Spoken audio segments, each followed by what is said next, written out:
মুসলিম জাতিকে আসলে এখন দাঁড়াতেই হবে, তাদের আওয়াজ তুলতে হবে। আওয়াজ তোলা ছাড়া আর কোনো বিকল্প নেই হত্যাযজ্ঞের বিরুদ্ধে প্রতিবাদ করার।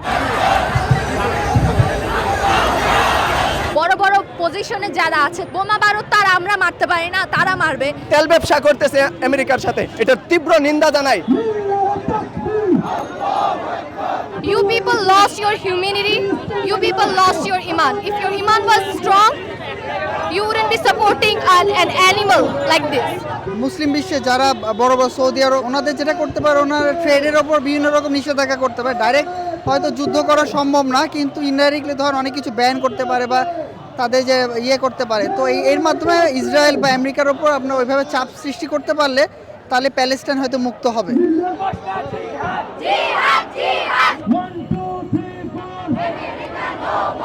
যারা এখনো নিশ্চুপ বসে আছে, মুসলিম ভাইয়েরা বোনেরা, তাদের উচিত এখন হলো স্টেপ নেওয়া। তাদেরও উচিত এখন সবাই জানানো যে তারা ফিলিস্তিনের পাশে আছেন।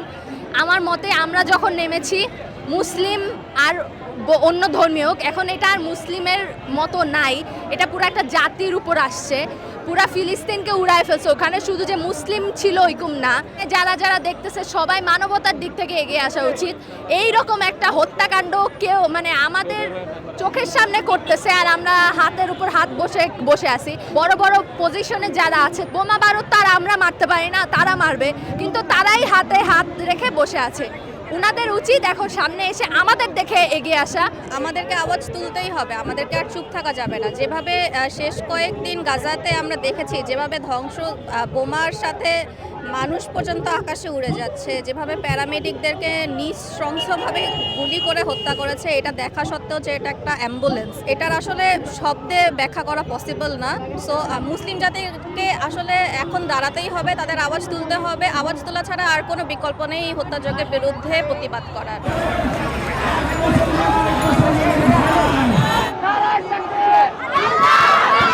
যেই নরহত্যা, ইতিহাসের সবচেয়ে ভয়ঙ্কর নরহত্যা যেটা রাফাতে ঘটলো, ইসরায়েল দ্বারা প্রতিনিয়ত প্যালেস্টাইনে অনেক দিন যাবৎ চলতেছে, এইটার তীব্র নিন্দা এবং প্রতিবাদ জানাই। এবং আরব বিশ্ব থেকে শুরু করে আমাদের মুসলিম বিশ্বকে এটা আমরা খুব করে জানাতে চাই যে তাদের যে নীরবতা, এটা খুবই জঘন্য একটা আচরণ হচ্ছে আমাদের মুসলিম ভাইদের সাথে। এটা পুরোপুরি তাদের সাথে জুলুম করা হচ্ছে। এক ভাই মরতেছে, আরেক ভাই এরকমভাবে তাদেরকে তাকিয়ে দেখছে। এরকমভাবে তারা তেল ব্যবসা করতেছে আমেরিকার সাথে, এটার তীব্র নিন্দা জানাই। গাজায় আমার ভাইয়েরা মৃত্যুবরণ করে, যখন গাজায় আমাদের শিশুরা, মহিলারা এরকমভাবে পানি ছাড়া এরকমভাবে খাদ্য অভাবে মরতেছে, সেই সময় তারা আমেরিকার সাথে সুসম্পর্ক রাখার জন্য তেল ব্যবসা করতেছে।